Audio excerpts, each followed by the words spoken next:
Anthony Scaramucci, who, of course, as we all know, served just, about 10 or so days in the first Trump administration as Donald Trump's communications director.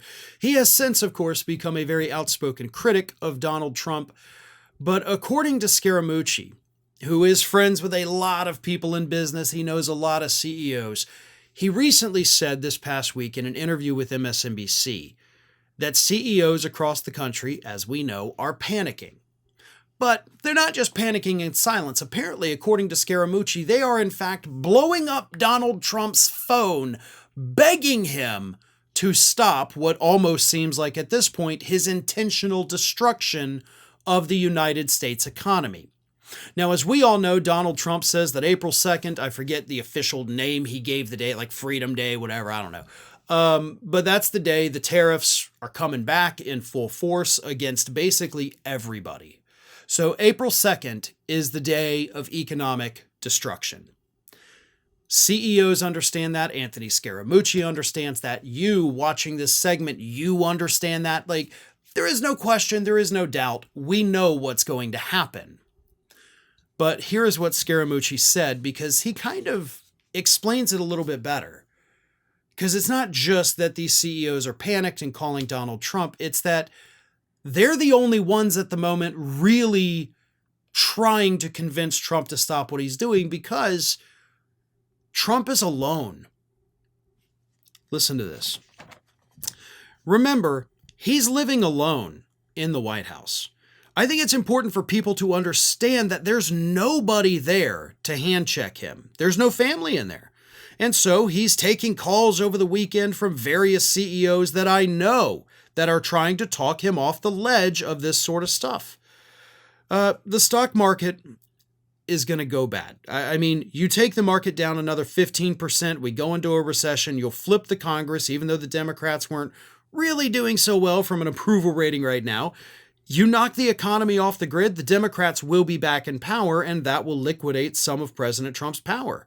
So he's doing this thinking that it's going to restore manufacturing, but it's actually going to have the opposite effect, and market participants know this. Now, I do disagree with him that Trump's doing it because he thinks it's going to spur, manufacturing here in the United States. I don't think that Donald Trump genuinely thinks that. And I do not think that even if he did think it, that that's the reason we're doing the tariffs. We're doing the tariffs because he fucking hates everybody.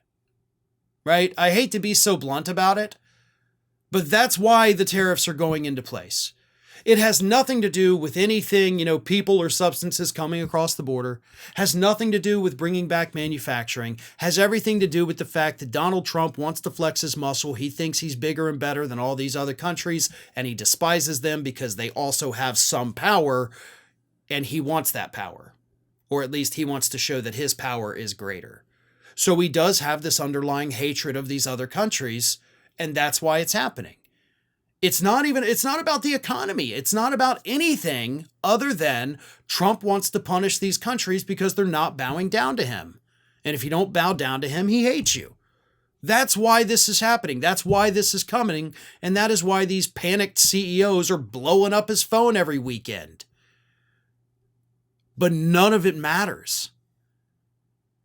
Because you cannot talk sense into a guy like Donald Trump. That's why Ivanka is not in the White House anymore. Not that she did a good job with it, but she admitted multiple times during the first administration, like, hey, I tried to talk him out of doing this. I tried to talk him out of doing that. People think I have a magic wand and can make him do whatever I want, but I don't and I can't, but I've tried. Like, that's not her exact quote. That's basically paraphrasing, but that is what she said. But she's not there now.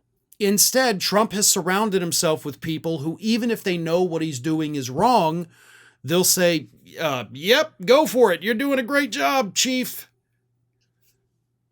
But the CEOs calling him are the only ones telling him, hey, this is really bad. But when everybody else in his bubble tells him he's good, he's going to move forward with it. Because he doesn't care. Because the only reason these tariffs are coming is because he has a big mad and he doesn't know how to process his emotions. Thanks for watching today, everybody. And don't forget, if you're not already, please do subscribe to this channel. We have fresh content going up every single day, and I would really hate for you to miss out on that. And speaking of missing out, if you're not following me across all other social media outlets, then get on it. You can follow the links in the description of this video.